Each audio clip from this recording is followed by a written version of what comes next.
iştirakçılar və dəyərli təlimçimiz, hər birinizi salamlayırıq. Sizləri bu proqramda görmək bizim üçün çox xoşdur. Qeyd edim ki, təlimin saatında ani bir dəyişiklik olduğu üçün proqramın ümumi saatı saat 20:00 olaraq qərar alındı. Bu barədə qrupda daha detallı qeyd olunacaq. Bu proqram bildiyiniz kimi karyera məsləhətçiliyinə marağı olan, bu sahədə öz karyerasını qurmaq istəyən şəxsləri əhatə edir. Proqramımızın ilk təlimçisi Mingəçevir Turizm Kollecinin əməkdaşı, karyera məsləhətçisi və beynəlxalq sertifikatlı təlimçimiz Samir Zamanovdur. Mən təlimçimizi salamlayıram və təşəkkürümü bildirirəm ki, dəvətimizi qəbul edərək bu öyrətmə, fayda vermə prosesində öz dəstəyini bizdən əsirgəmədi. Mən istərdim sözü Samir müəllimə verim, çox danışmadan. Buyurun müəllim, söz sizdədir.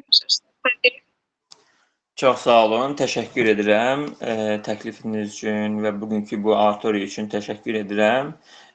Çox maraqlı mövzudur, çox maraqlı kontekstdir və Azərbaycanda yeni bir konsepsiyadır deyə bilərik. Artıq son 5 il ömrü, belə deyim də, son 5 ildir bu sahə fəaliyyət göstərir, maraq var. Həqiqətən də taleyüklü vəzifədir. Çünki biz karyera məsləhətçisi olaraq gənclərin gələcək həyatlarının, belə deyim də, gələcək həyatlarının planlaşdırılmasında rol alırıq. Bu əlbəttə ki, çox məsuliyyətli işdir və buradakı bütün gənclərə təşəkkür edirəm ki, belə bir taleyüklü bir missiyanı öz üzərlərinə götürmək istəyirlər. Odur ki, biz çox vaxt itirmədən başlayaq mövzumuza. İlk mövzumuz haqqında həm karyera anlayışı haqqında, həm uğurlu karyera haqqında danışaq. Çox xahiş edəcəm mən iştirakçılardan interaktivlik yaradaq. Yəni müzakirə şəklində gedək, yalnız mən danışmayım, qarşılıqlı müzakirə şəklində irəliləyək. Həm sizin bu sahədə fikirləriniz mənə maraqlıdır, həm də ki, belə deyim də, fikirlərimizin nə qədər üst-üstə düşdüyünü artıq biz öyrənmiş olarıq. Odur ki, başlayaq biz bugünkü təlimə. İlk öncə istərdim ki, özümü təqdim edim. Mən Samir Zamanov, Mingəçevir Turizm Kollecində çalışıram. Eyni zamanda SIR Akademi təlim-tədris mərkəzinin rəhbəriyəm. Biz əsasən həm karyera məsləhəti xidmətləri göstəririk, həm də biznes subyektlərinə, biznes sahibkarlara təlimlər təşkil edirik, təlim xidmətləri göstəririk. Bundan əlavə son bir ildir yeni profil üzrə peşə, orta ixtisas və ali təhsil müəssisələrinə təlimlər təşkil edirik. Həm tələbələr üçün, həm də ki, pedaqoji heyət üçün təlimlər təşkil edirik və əsas fəaliyyətimiz regiondadır.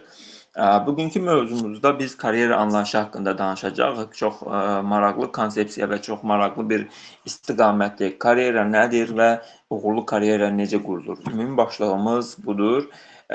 Bugünkü bu görüşün əsas məqsədləri haqqında qısa məlumat vermək istəyirəm.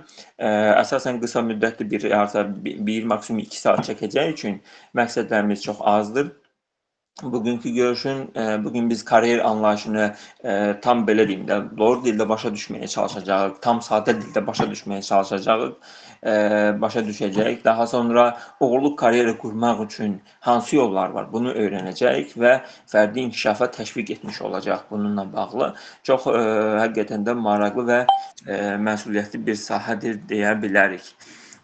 Bu istiqamətdə mən indi bizim gənclərimizə, burada iştirakçılara toxunmaq istəyirəm.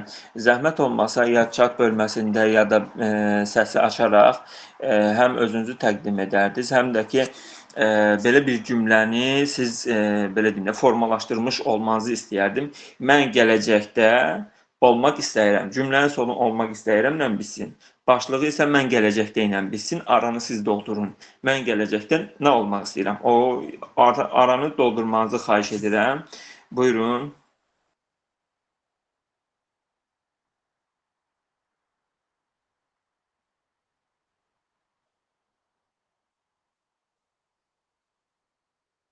Mikrofon açada bilərsiniz, fikirlərinizi bölüşmək üçün. Eyni zamanda chat bölməsinə də yaza bilərsiniz.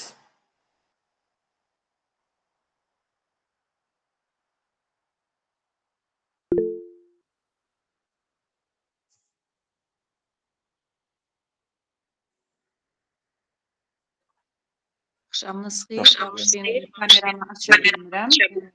Sadəcə səsli deyim ki, mən də gələcəkdə müsbət bir mövqedə çalışmaq istəyirəm. Aha, çox gözəl. Mən Aysun Allatova, mən gələcəkdə öz peşəmə yiyələmək istəyirəm. Öz peşəniz nədir, sir deyilsə əgər? Axşamınız xeyir. Mən Rəna Abdullayeva.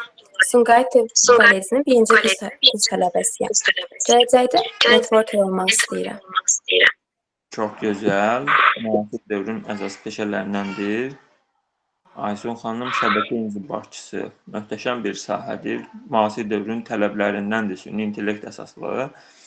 IT sahəsində təhsil alan, gələcəkdə IT mühəndis, güclü araşdırmaçı, karyera məsləhətçisi, çox maraqlı və müasir dövrə xitab edən peşələr burada görürük. Başqa? Mən bunları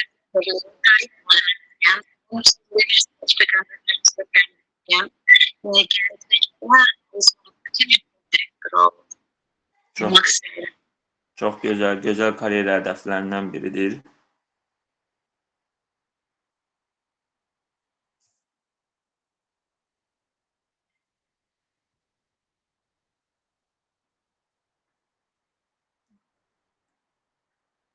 Çox gözəl, karyera üzrə mütəxəssis. Çox maraqlı iştirakçılar və eyni zamanda da maraqlı gələcək hədəflər var. Bu həqiqətən də çox gözəl bir şeydir ki, biz maraqlı sahələrdə bir araya toplaşmışıq. Karyera məsləhəti üzrə bugün burada müzakirə təşkil edəcək. Bütün iştirakçılara təşəkkür edirəm fikirlərinizi bölüşdüyünüz üçün. İlk öncə belə bir sual ünvanlamaq istəyirəm. Sizin fikirlərinizdə karyera anlayışı nədir? Karyera nə olan şeydir? Mən deyə bilərəm mən. Bəli. Mənə görə insan karyera deməzdən, yəni uğur deməzdən əvvəl birinci onun özünə soruşmalıdır ki, mənim üçün uğur nə ifadə edir? Və mən özüm uğuru belə deyim də, üç hissəyə bölürəm. Cəmiyyətsel uğur, ailəvi uğur, bir də insan özünün şəxsi dediyi uğur. Yəni bilirsiniz, insan həqiqətən siz dediyiniz olmaq istəyirəm. İnsan özünə sual verməlidir. Həmin bugün bu işi görürəm, mən bu işi həqiqətən özüm istədiyim üçün görürəm, yoxsa bu cəmiyyət və ailə tərəfindən belə yedirilmiş bir fikirdirmi? Məncə insan birinci bu sualın cavabını özünə verməlidir, ondan sonra özünə uyğun bir karyera qurmalıdır. Yəni, uğur dediyi şeyin nə olduğunu başa düşməlidir insan. Çünki çox insan, məsələn, cəmiyyət tərəfindən təqdir olunmaq üçün istəmədiyi, xoşbəxt olmadığı gedib bir şey yönəlir. Bunun nəticəsində də o işi uğur əldə edildiğini və ümitsizliyə düşür. Maraqlı fikirdir. Əslində, uğur anlayışı nisbi anlayışdır. Hər kəs üçün uğur fərqlidir. Götürək məsələn, təhsil həyatında uğur. Kimi üçünsə universitetə girmək uğurdursa, kollecə girən üçün kollecə daxil olmaq uğurdur. Peşə məktəbinə daxil olmaq, peşə məktəbinə girənlər üçün uğurdur.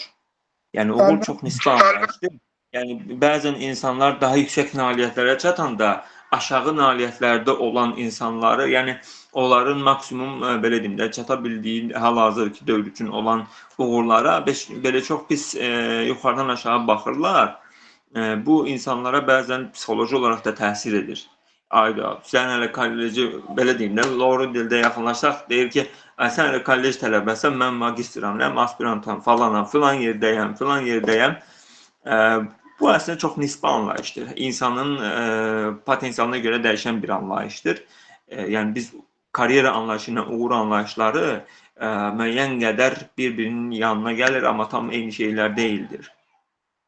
Elə insan var ki, karyera hədəfləri tamam fərqlidir və o hədəfdə uğur olmaya bilər. Amma o karyera hədəflərini çatdıqda uğur qazanmış ola bilər. Yəni, buna eyniləşdirmək və ya pillə halına salmaq, belə deyim də, o dərəcədə effektiv olmur. Başqa fikrini bölüşmək istəyən varmı? Karyera anlayışı haqqında fikirləriniz bizə maraqlıdır. Axşamınız xeyir deyə bilərəm.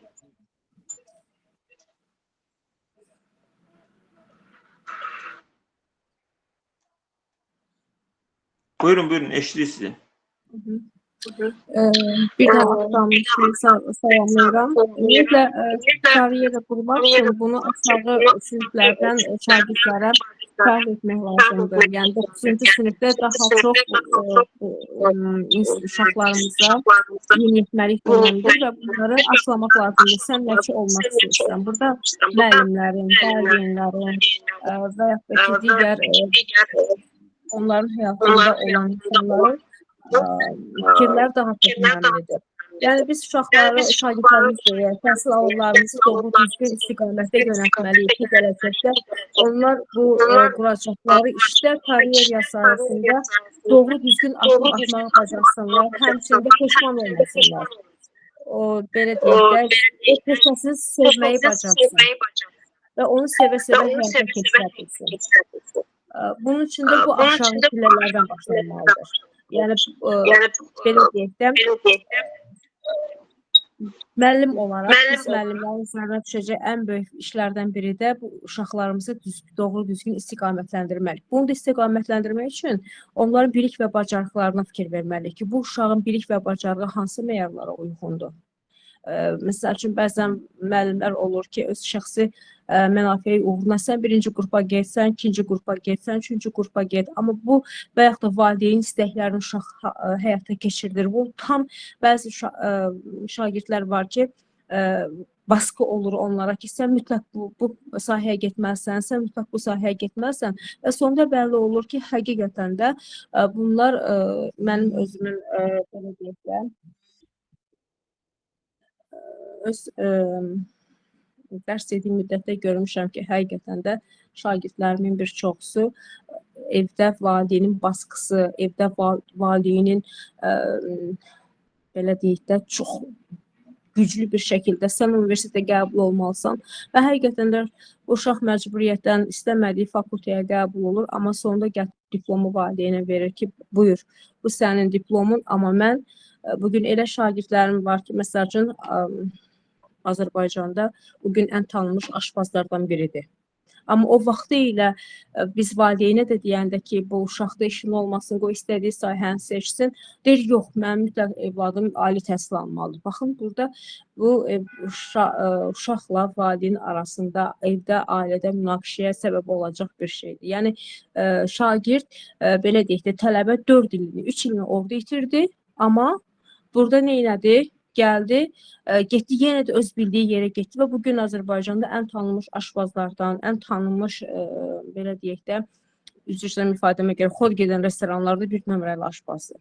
Və yaxud da ki, məsəl üçün, elə şagirdlər var ki, valideyn yenə deyir, sən müəllim olmalısan, amma bu başqa istiqamətə gedir, gözəl bir rəsmi qabiliyyəti var və valideynlə danışıqlardan sonra zor gücünə başqa bir istiqamətdə də anaya təsir edən, belə deyək də, bir qüvvənin sayəsində o şagird həmin o rəssamlığa gedir və bugün ən gözəl rəsm əsərləri və bədii incəsənət sahəsində gözəl bir mütəxəssis yetişir. Yəni, bunu evdə valideyn özü də görməlidir ki, mənəmlik yox, o uşaq nə istəyir, ona doğru yönətməlidir və evladlarımızı yaxşı tanımalıyıq ki, onun bilik bacarığına uyğun bunu tətbiq etməliyik uşaqlara. Çünki çox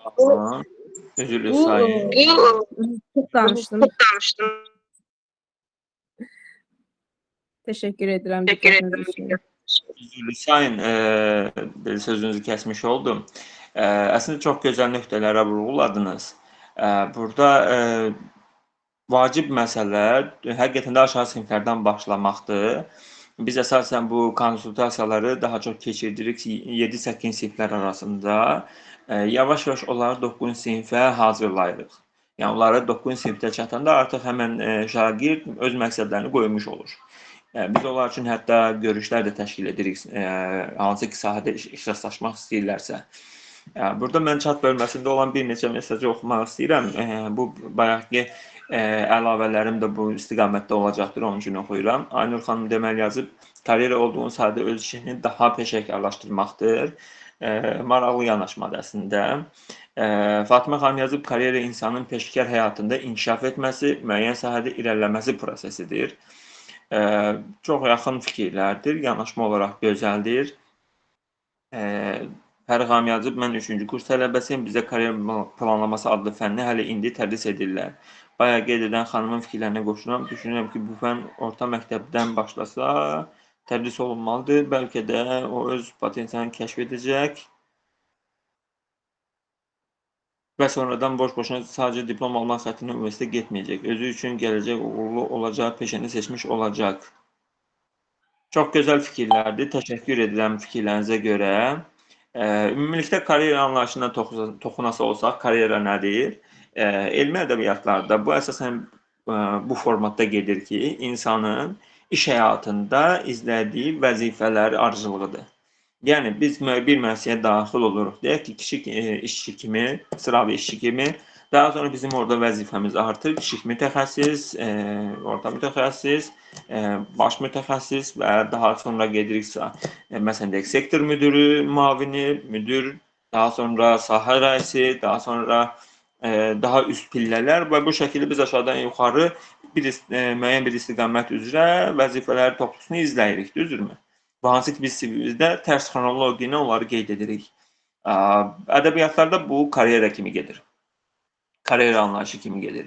Amma bunun fərqli yanaşmaları vardır. Karyera tam olaraq insanın şəxsi inkişafı ilə peşəkar inkişafın birləşməsidir. Yəni, sadəcə siz karyerada irəliləmirsiniz. Hər gününüz dəyişir. Siz hər gün dəyişikliyə məruz qalırsınız. Yəni, əvvəlki dünənki sizlə bugünkü siz biri olmursunuz.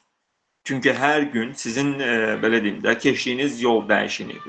Siz fərqli şeylərlə rastlaşırsınız, fərqli biliklərlə rastlaşırsınız. Çox uzun müddətli bir prosesdir karyera prosesi və eyni zamanda karyera prosesi əslində insanların şəxsi məqsədlərinin reallaşdırması prosesidir. Bayaq da buna oxşar fikirlər qeyd olunmuşdu. Ümumilikdə biz karyera anlayışını təhlil edirik və karyera qurmaq söhbəti çıxır ortaya. Son dövrlər insanların əsas işlətdiyi ifadələrdən biridir. Mən öz karyeramı quracam. Mən öz karyeramı quracam. Bu, həqiqətən də vacib bir prosesdir. Hər insanın keçməsi olduğu prosesdir. Və sizinlə fikirlərinizə də qoşuluram ki, karyera, əslində karyera ilə bağlı düşüncələr formalaşmalıdır orta məktəb dövründə. Maraqlı bir uzlaşma var bu sahədə. İş həyatı ilə karyera həyatı. Bunlar çox maraqlı bir-birinə yaxınlaşan kontekstlərdir, konsepsiyalardır. İş nədir, karyera nədir? Bunlar əslində biz gördüyümüz fəaliyyət eyni olur, amma fərqli anlayışlardır. İş sevən insanlar, əsasən onların əsas məqsədi qazanc götürməkdir, pul qazanmaqdır. Yəni, onlar müvəqqəti qazanca fokuslanırlar. Onlar üçün bu sahədə olan maraq önəmli deyil. Məsələn, eşidir ki, data analitika sahəsində qəşəng pul var. Wow, data analitikada pul var deyib və yönəlir data analitika istiqamətinə, başlayır data analitika sahəsində işləməyə. Amma onun əsas hədəfi pul qazanmaq, çoxlu pul qazanmaqdır.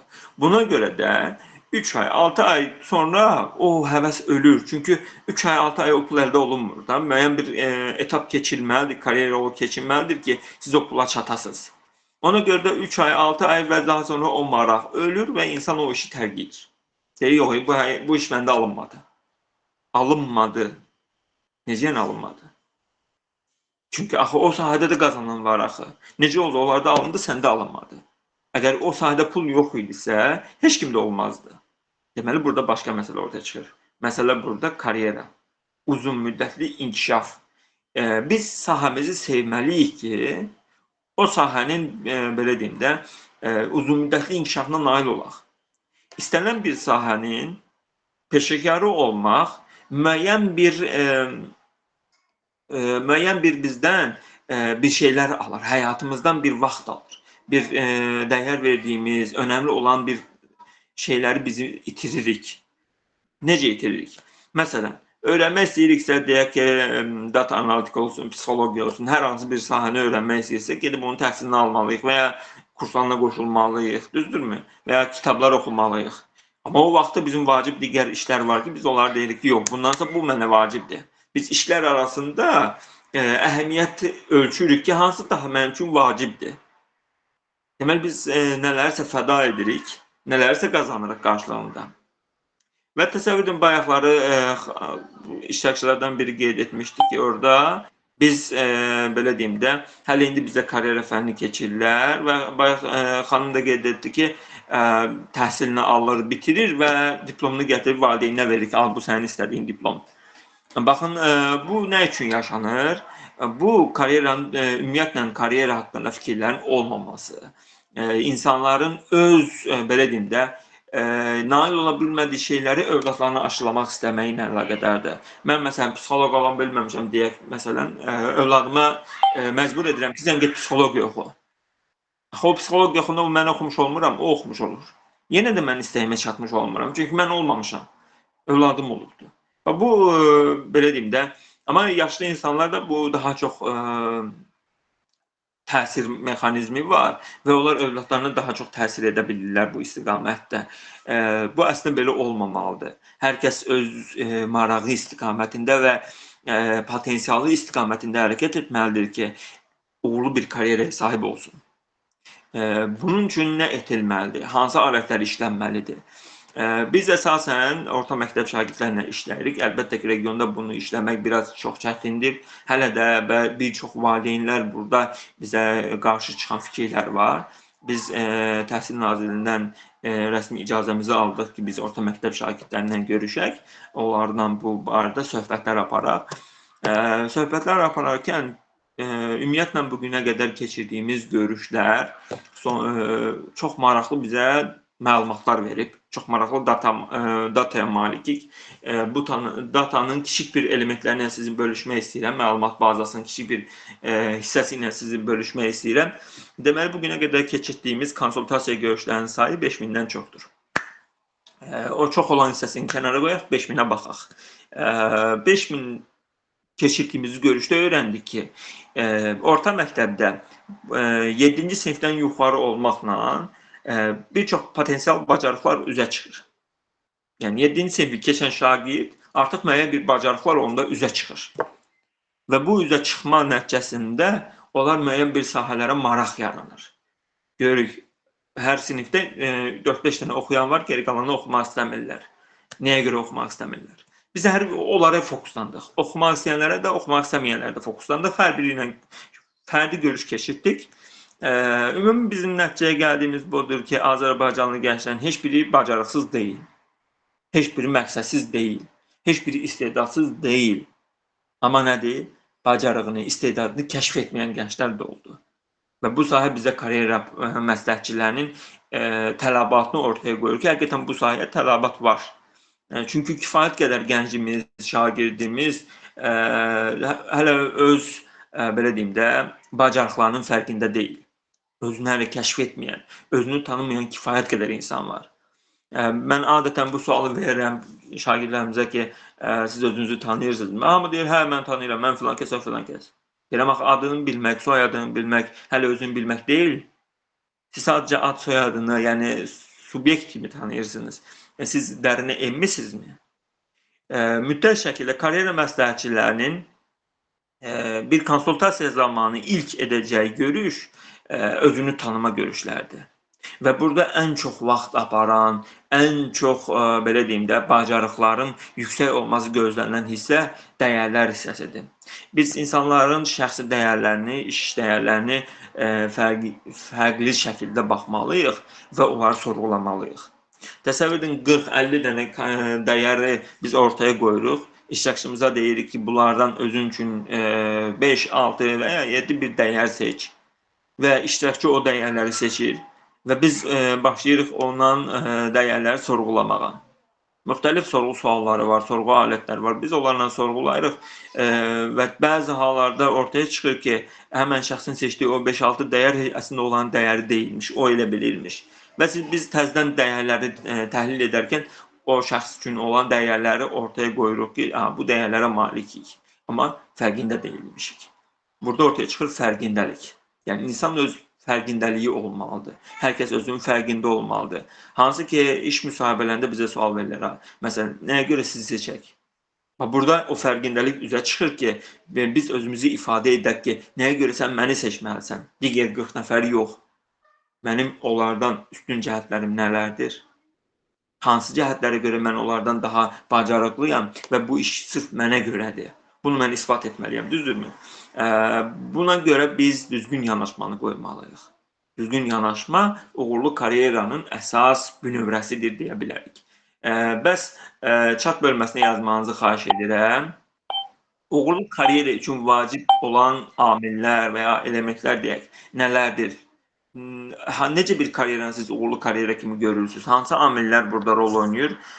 Chat bölməsinə yazın, xahiş edirəm.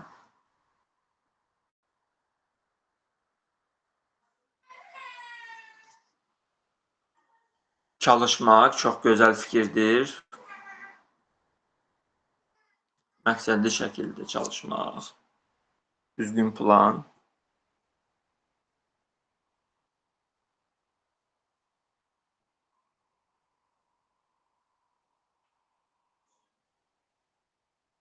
Siz onu qeyd edin. İbrahim bəyin burada bir sualı var. Mən onu cavablamaq istəyirəm. Siz chat bölməsində fikirlərinizi yazmaqda. İbrahim bəy yazıb ki, karyera deməli sahəsində universallıqla bağlı bənd varmı? Yəni məsələn mən 3-4 peşə sahəsində sevirəmsə, marağımdadırsa və potensiallıyamsa 4 sahəni paralel aparıb işləmək karyera sahəsində pis qarşılanmır ki. Əslində bu pis qarşılanmır. Holding düşünün. Görün, bir neçə sahədə fəaliyyət göstərir, düzdürmü? Amma holdingdə eyni şirkətdir. Burada məsələ ortaya çıxır ki, siz burada təksiz, 4 sahəni paralel aparmaq vaxtınız varmı? Yəni sizin bir müəssisə sizi maksimum belə deyim də, səhər saat 10-dan axşam saat 6-ya qədər müəssisəyə işləyirsinizsə bir müəssisə, bir sahədə, sizin o biri 3 sahəni, 4 sahəni aparmaq vaxtınız varmı? Vaxtınızı düzgün idarə edə biləcəksinizsə, əlbəttə ki, problem yoxdur. Amma vaxt o qədər sürətlidir ki, biz vaxtdan həmişə bir dəqiqə geridəyik. Yəni, ən sürətli vaxtı idarə edən insan belə, ən düzgün şəkildə vaxtı idarə edən insan belə bir dəqiqə geridədir vaxtdan. Deməli, Aynur xanım yazıb, düzgün çalışmaq, düzgün plan, məqsəd. Könül xanım yazıb, məqsədli şəkildə işləmək. Yəqin ki, fikrin tamamını mən gətirmiş oldum. Müjgan xanım yazıb, özünə inam. Sevinç xanım yazıb, gələcək inkişafı olan. Leyla xanım, doğru hədəf. Ramil bəy, ən başlıca özünü dərk etmək. Bu olmasa heç nə etmək mümkün deyil. Gözəl, gözəl fikirdir. Uğurlu karyera gedən kiçik yolda olsa, uğurların olması doğru yolda irəlilədiyini görsədir. Gələcək fəaliyyəti planlaşdırmaq və o planı həyata keçirmək üçün çalışmaq, qurduğunuz karyeranı sevmək, düzgün məqsədli çalışmaq. Çünki sən özünü dərk edirsən, yolu da düzgün seçəcək, vaxtı düzgün idarə edəcək. İlk öncə özünə inam olmalıdır, peşkar düşüncə tərzi. Maraqlı fikirlər var. Təşəkkür edirəm bu maraqlı fikirlərə görə. Bir çox fikirləriniz demək olar ki, üst-üstə düşür elementlərlə. Və bu həqiqətən də çox gözəl bir haldır ki, biz eyni bucaqdan baxa bilirik məsələyə. Birinci, əlbəttə ki, məqsəd qoymaqdır. Yəni, bunun üçün biz məqsədimizi qoymalıyıq. Yəni, mən nə istəyirəm? Və niyə istəyirəm? Bu, həqiqətən çox vacibdir. Niyə sualı sonsuz sualdır. Yəni, hər bir cavabınızın bir niyəsi var.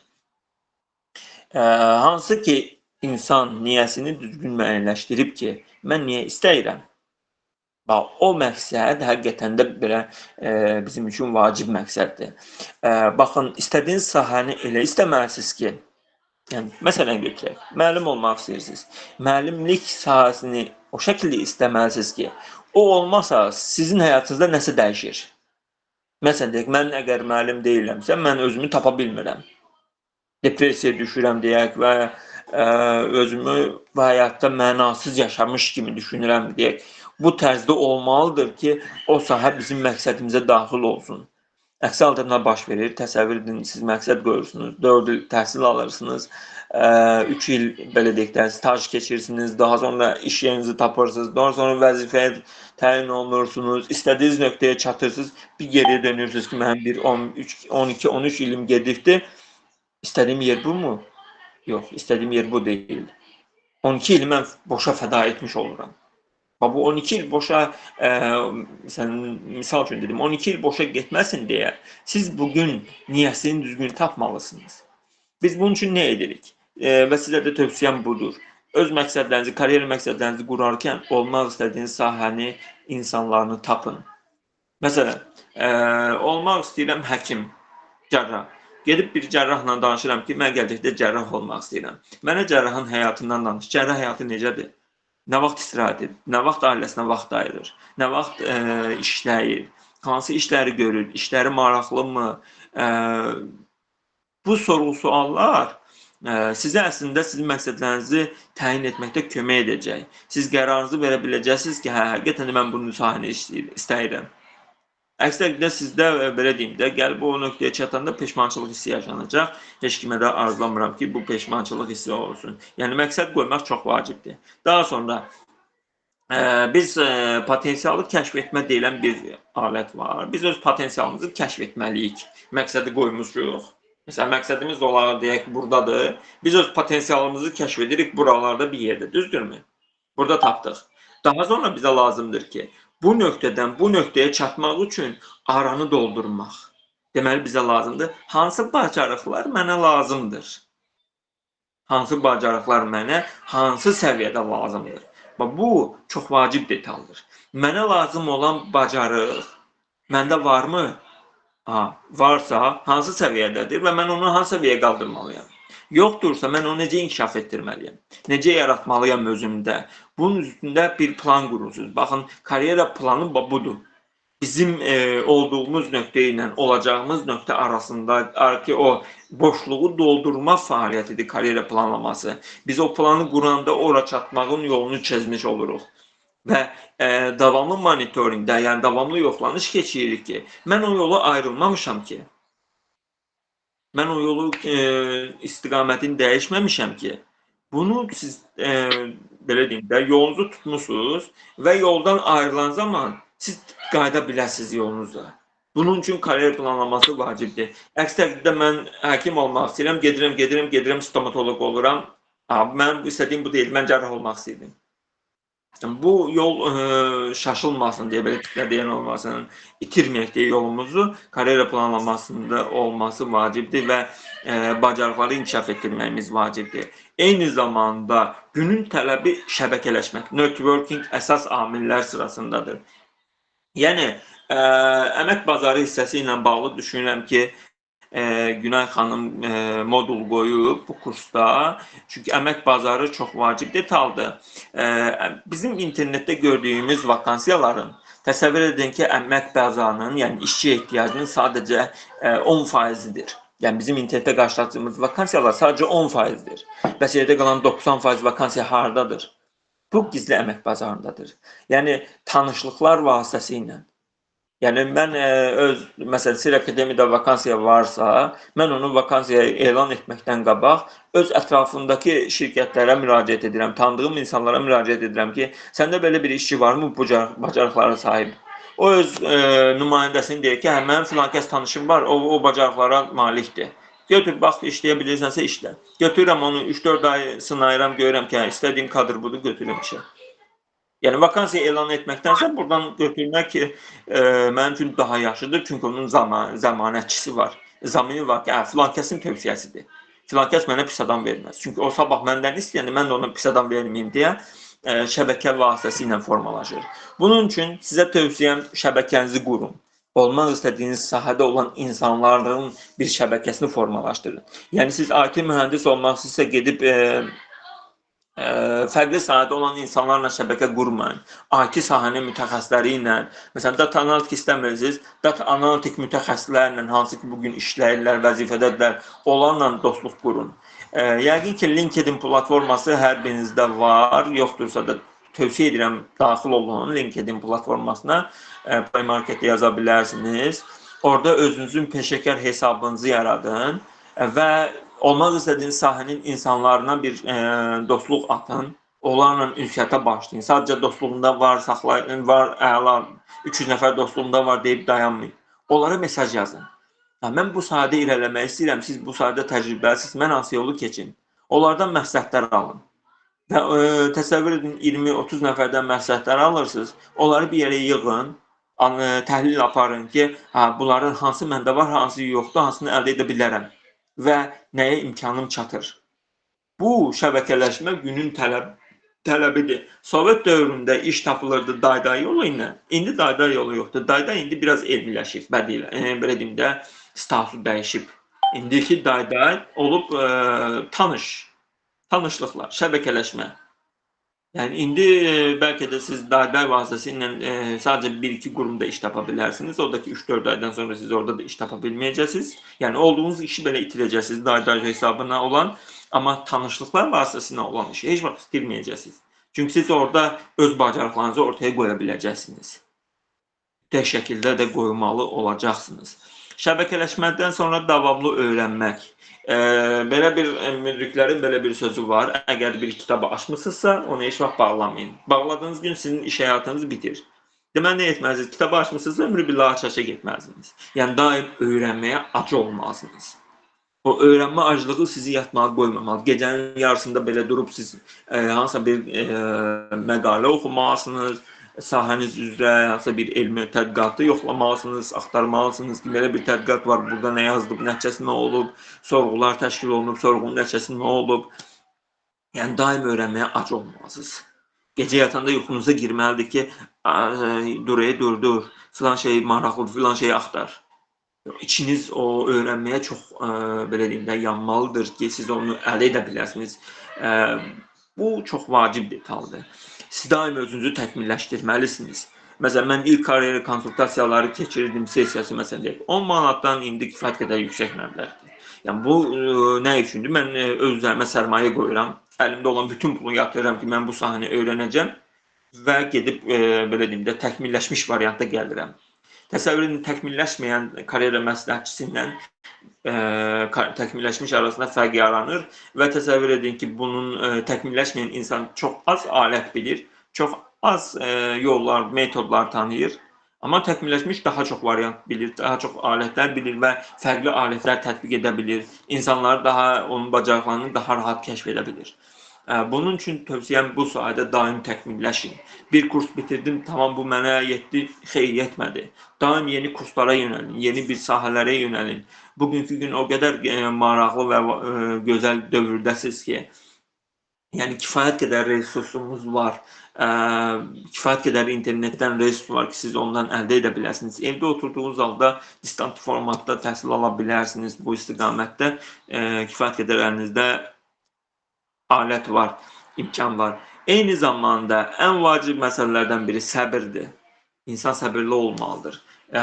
Bitirdiyiniz işi əzmkarlıqla bitirməlisiniz. Daha doğrusu başladığınız işi əzmkarlıqla bitirməlisiniz. İşləri yarımçıq qoymayın heç vaxt. Başladığınız bir missiyanı sona çatdırın mütləq şəkildə və mütləq şəkildə səbirli olun. Bu iş səbir tələb edir. Karyera məsləhətçisi xüsusən səbir tələb edir.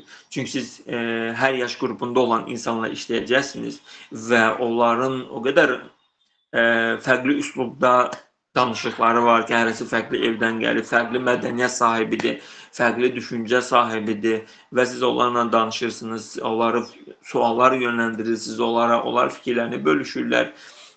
Və bu fikirləri siz toparlamalısınız, təhlil etməlisiniz və ona geri dönüşlər verməlisiniz müzakirə şəklində və ona öz yolunu tapmaqda kömək etməlisiniz. Siz heç vaxt demirsiniz ki, çox gözəl, sənin bacarıqların bunlardır, sən get data analitik ol. Bunu heç vaxt demirsiniz. Onu iştirakçı özü deməlidir ki, mən data analitik olacağam. Bunun üçün də metodlar var və bu metodları bu sahədə öyrənməlisiniz. Daha sonra məqsəd qoymaq istiqamətində smart məqsədlə bağlı bir-iki fikir bölüşmək istəyirəm. Smart məqsədlər nədir bilirsinizmi? Məlumatınız varmı smart məqsədlər haqqında? Düşünürəm ki, məlumatınız var. Kifayət qədər burada bu sahəyə maraqlı olan, ümumiyyətlə öz karyerasını düşünən insanlar var deyə düşünürəm. Gülər xanım yazıb, ağıllı məqsəd. Çox gözəl, tam doğru qeyd etmişsiniz. Ağıllı məqsəd qoymağı bilən varmı? Chat bölməsində bir ağıllı məqsəd yazmanızı xahiş edirəm.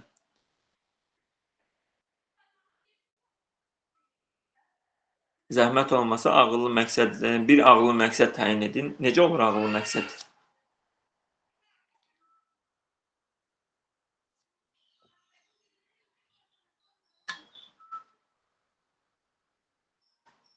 Sizcə ağıllı məqsəd necə olur? Məsələn, bir nümunə deyin, çox xahiş edirəm. Yəni, onun xüsusiyyəti haqqında yazmayın da, konkret bir nümunə deyin ki, baxın, bu məqsəd ağıllı məqsəddir.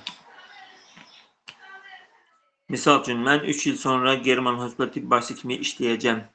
Aha, maraqlıdır. Başqa?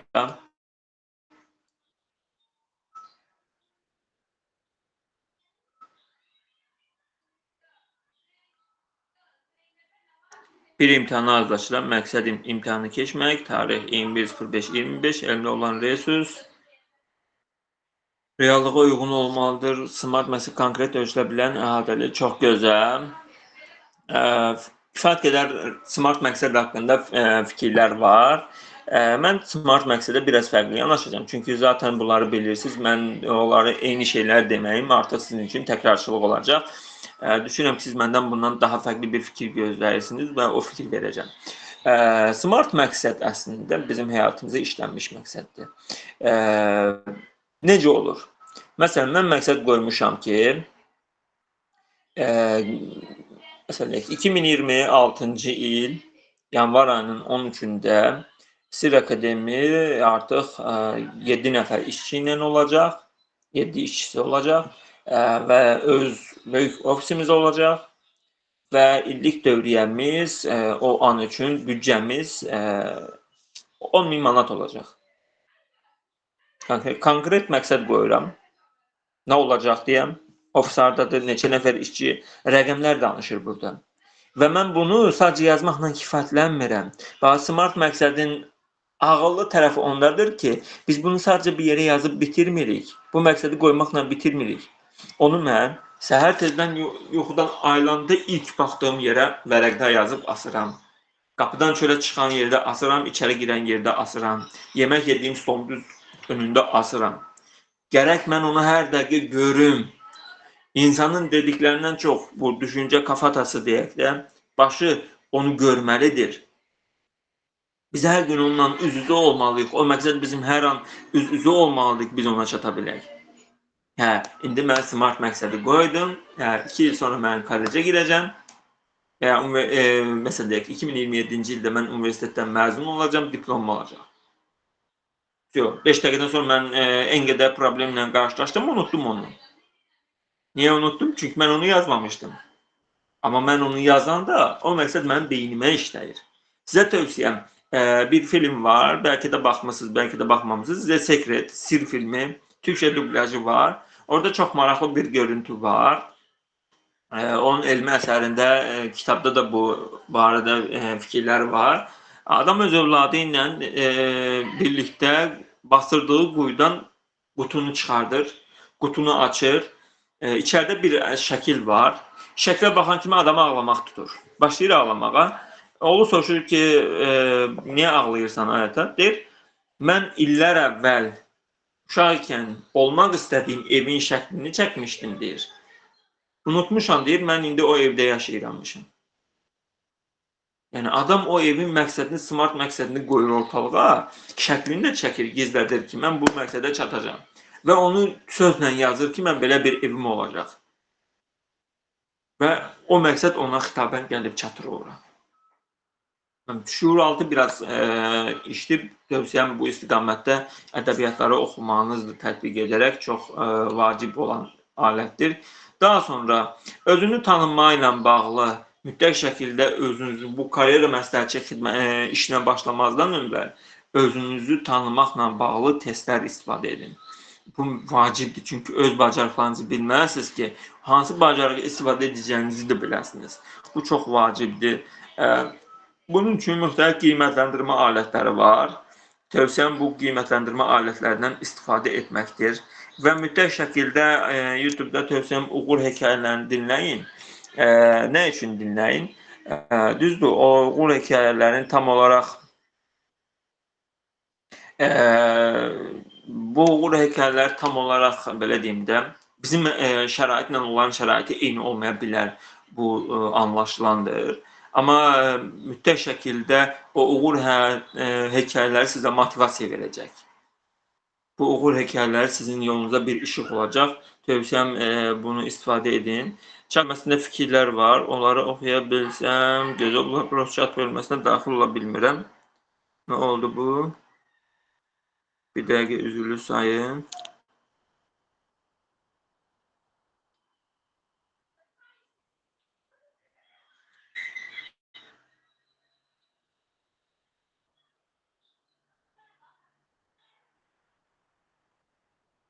Chat bölməsi burada. Hardadır? Hardadır? Hə, mesajlar.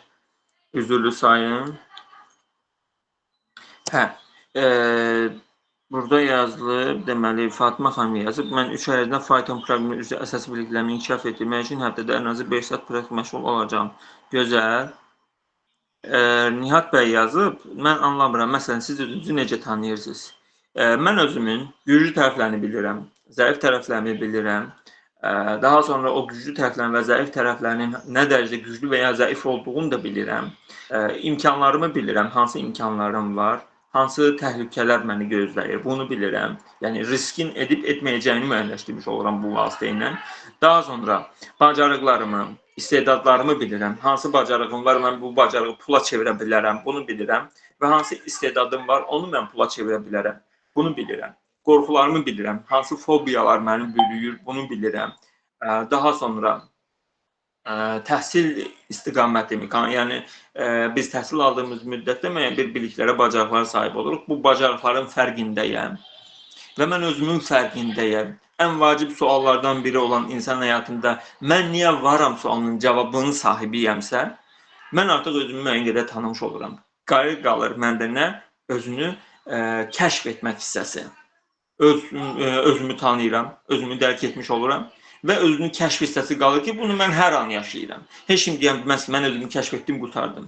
Yəni elə bir sahələrdə özünüzü sınaya bilərsiniz ki, siz o sahədə deyərsiniz, mən bunu bacarırammışam, mən bilmirəm. Yəni bu üçün özünü kəşf aləti daim bizdə işlənməlidir. Biz özümüzü müxtəlif sahələrdə sınamalıyıq ki, özümüzü kəşf etmiş olaq. Bu çox vacibdir. Və özünü tanıyan insan artıq əsas məsələlərdən biri dəyərlərini bilməlidir.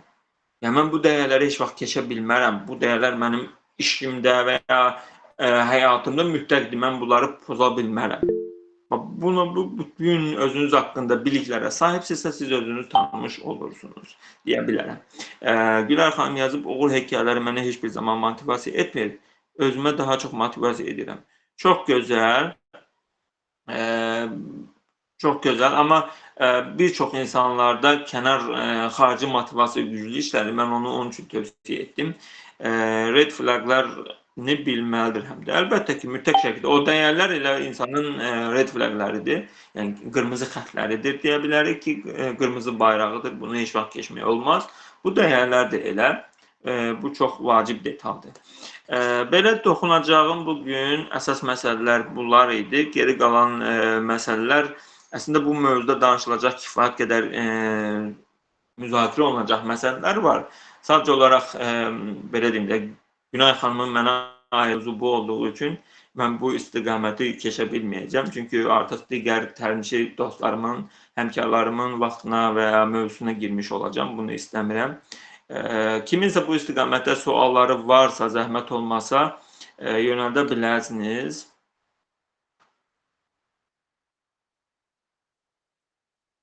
Yəni, kimin bu istiqamətdə sualı varsa, buyurun, əlimdən gəldiyi qədər, biliklərimin yetdiyi qədər mən onu cavablayacağım.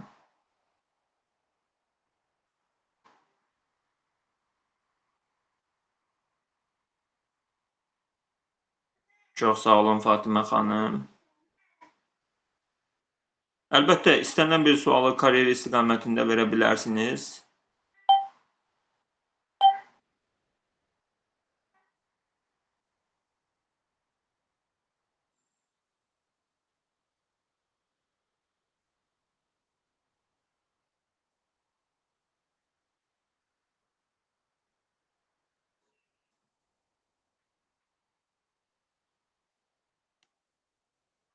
Hansı sahələr yaxın 10 ildə yox olacaq?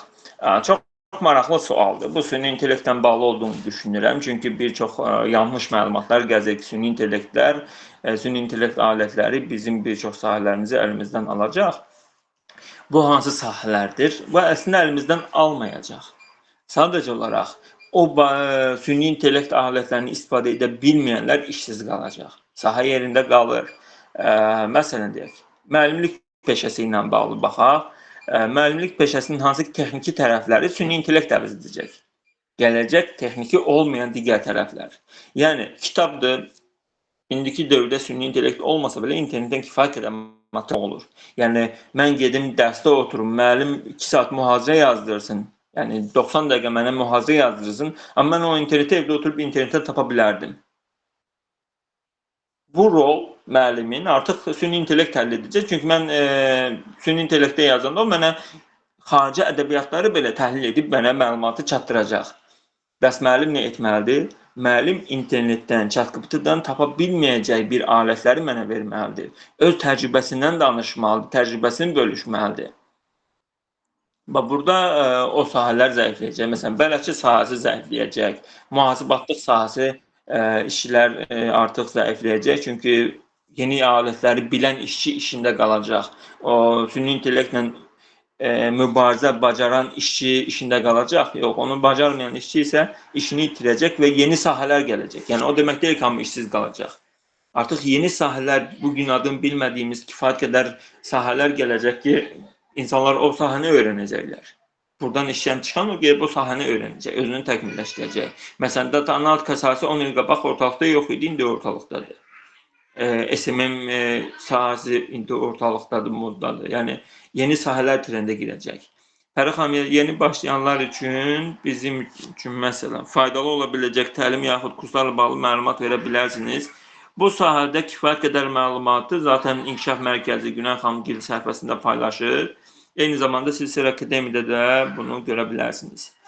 Gülər xanım yazıb, yenə tələbələr işləmək istəyir də, düzdür. Hamısı bizdən təcrübə istəyir. Biz bu təcrübələri biz necə toplayaq? Çox gözəl mövzuya toxundunuz. Həqiqətən də maraqlı mövzudur. Bütün iş yerlərinə gedəndə sizdən 3 il iş təcrübəsi istəyir. Amma 3 il iş təcrübəsi hardan olsun? Tələbələrlə bağlı bizdə bir statistika var. Tələbələr 3 hissəyə bölürük biz. Bəzi tələbələr ev, universitet və ya ev təhsil müəssisəsi trayektoriyasında olan tələbələrdir. İkinci qrup tələbələr ev, belə deyim, təhsil müəssisəsi, çayxana modelində yaşayan insanlardır. Üçüncü qrup isə ev, təhsil müəssisəsi, ictimai işlər. Baxın, ev, təhsil müəssisəsi, ictimai işləri olan insanlar daha çox iş tapma imkanlarına malikdir.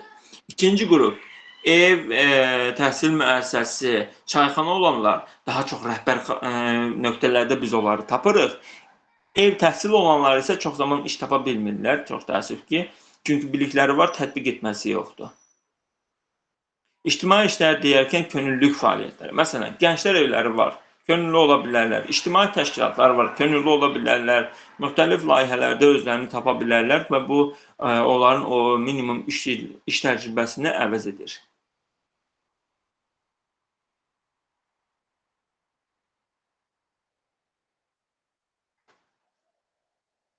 Fərid xanım, bu əslində ChatGPT ilə yazılmış olan mühazirə əslində pis deyil də, bəzən o Azərbaycan dilinə uyğun yazmır, onu qrammatik qaydalara uyğunlaşırsa daha gözəl olar. Yəni orada qəbahət bir şey yoxdur ChatGPT ilə mühazirəsinin. Əslində müasir bir ədəbiyyat vermiş olur sizə, amma onu müəyyən qədər qrammatik normaya salsa daha gözəl olar.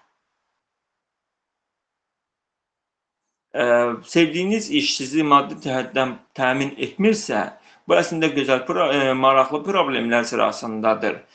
Siz əgər işinizi xüsusilə o sevginiz həqiqətən də sevgidirsə, yəni sizi o işə ayrılanda sizin həyatınızda bir çox şeylər dəyişirsə, tövsiyəm bu sahəni buraxmayın. Ekstra bir gəlir mənbələri formalaşdırın. Amma o sahəni buraxmayın. Əgər həqiqətən də o sahəni xüsusən sevirsinizsə.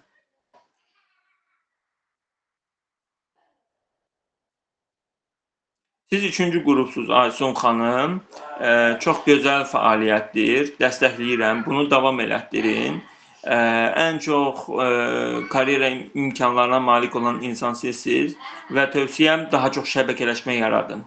Çünki sizin kifayət qədər imkanınız olur ki, həm dövlət qurumlarından, həm özəl sahibkarlıqdan şəbəkələşmə imkanınız var.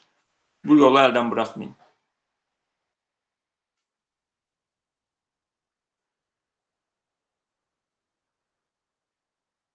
Amin bəy, mən təşəkkür edirəm, vaxtınızı ayırdınız. Zəhra xanım gedib seminarlarda iştirak etməyi, yəni insanlar tanımağı çox sevirəm. Sizcə event menecer səhəsinə uyğunam mı? Baxın, siz onu belə deyim də, mən indi belə deyə bilməyəcəm, çünki sizin potensial bacarıqlarınızı sizi belə deyim də təhlili aparmadan mən onu deməyim çox yanlış olar, çox səhv fikir olar və ümumiyyətlə kiminsə sizə bu haqda bir məlumat verməsi ki, hə, sən event menecer sahəsinə uyğunsan, bu çox yanlış bir fikir olar. Karyera məsləhətçiliyinin prinsiplərinə daxil olmayan bir fəaliyyətdir ki, kiməsə demək ki, sən filan sahədə uyğunsan. Bunu sadəcə siz özünüz tapa bilərsiniz. Bu istiqamətdə dəstək ola bilərik sadəcə, amma bunu məncə heç kim deyə karyera məsləhətçisi prinsiplərini bilən bir insan heç vaxt deməz ki, siz uyğunsuz. Məndə sertifikatlar da var, onlardan nəsə əldə edə bilərəm. Sertifikatlar məsələsinə gəlincə, bu müasir dövrdə xüsusi trenddir. O sertifikat ki, nə zaman sertifikat olur, nə zaman kağız parçası olur. Siz onun kiminsə qabağını qoyanda, onun arxasında dağ kimi dura bilirsinizsə ki, mən bu sertifikatı filan layihəyə qoşulmuşdum, filan şeyləri öyrəndim, o sahədə mən filan şeyi edə bilirəm. Baxın, bunun arxasında dura bilirsinizsə, o sertifikat həqiqətən də sertifikat dəyərindədir. Yoxsa sertifikat qoyursunuz ortaya, sual verəndə ki, bu nəyin sertifikatıdır? Nə bileyim, mən hansısa təlimə qoşulmuşdum, hansısa bir təşkilat vermişdi, nə bilim, da mən də saxlamışam. Amma o kağız parçasından başqa bir şey değildir. Onun sizə heç bir faydası olmayacaq. Vitrində yer tutmaqdan başqa heç bir əhəmiyyəti yoxdur. Nuray xanım, buyurun.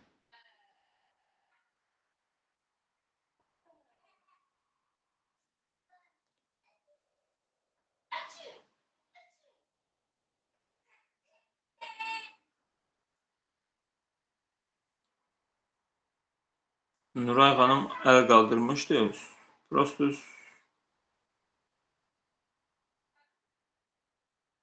buyurun Nuray xanım, sizi eşidirik.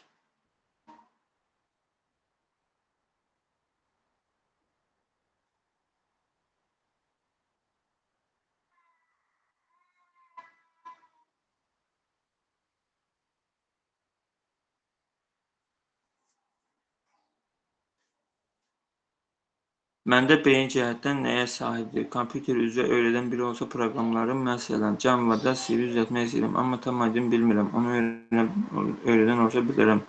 Özü benim tez götürür, tez benim yazılır.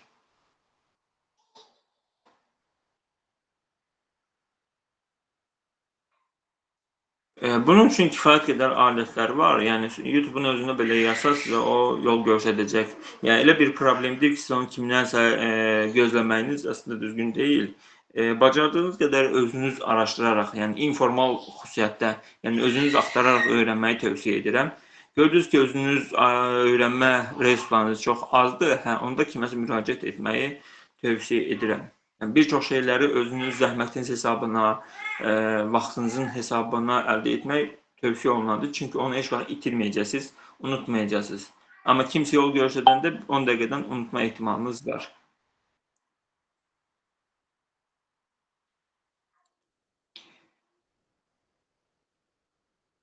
Çox sağ olun, dəyərli vaxtınızı ayırdınız. Günay xanım, buradasınızmı? Bəli, buradayam. Bəli, buradayam. Təlimimiz demək olar ki, bitib. Mən indi başqa bir dərsə qoşulmalıyam. Sözü ötürürəm sizə. Təşəkkür edirəm. Təşəkkür edirəm. Dəyərli vaxtınızı ayırdığınız üçün bu faydalı təlimdə bizimlə birlikdə bu prosesdə fayda verdiyiniz üçün sizə təşəkkürümü bildirirəm. Çox sağ olun.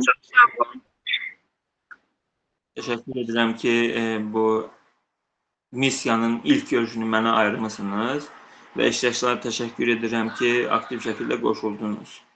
Çox sağ olun. Gözəl bir peşəyə istiqamətini tutmuşsunuz. Tövsiyəm bu sahənin kiçik detallarına qədər öyrənin və daim təkmilləşin. Heç vaxt bu sahəni belə deyim də ötəri yanaşmayın. Çox vacib sahədir. İnsanların taleyi ilə oynamış olaraq əgər məsuliyyətsiz şəkildə yanaşsaq, ötəri yanaşsaq, Çünki bizim verdiyimiz hər bir sual və hər bir məsləhət o gənclərin, o şagirdlərin həyatları ilə bağlıdır. Onların həyatlarının müqəddəratı ilə bağlıdır. Buna görə də çox diqqətli və məsuliyyətli olmağınızı tövsiyə edirəm. Çünki kiminsə həyatına toxunduğumuz mənfi bir davranış bizim vicdanımız heç vaxt bizi rahat buraxmaz. Bu çox taleyüklü bir məsələdir. Vicdanla üz-üzə qalacağımız bir məsələdir. Onun üçün də çox dərin məsuliyyətli olmağınızı tövsiyə edirəm. Təşəkkür edirəm ki, vaxtınızı ayırdınız. Hər birinizə şəxsi həyatlarınızda və karyera yolunuzda uğurlar arzulayıram. Gecəniz xeyrə.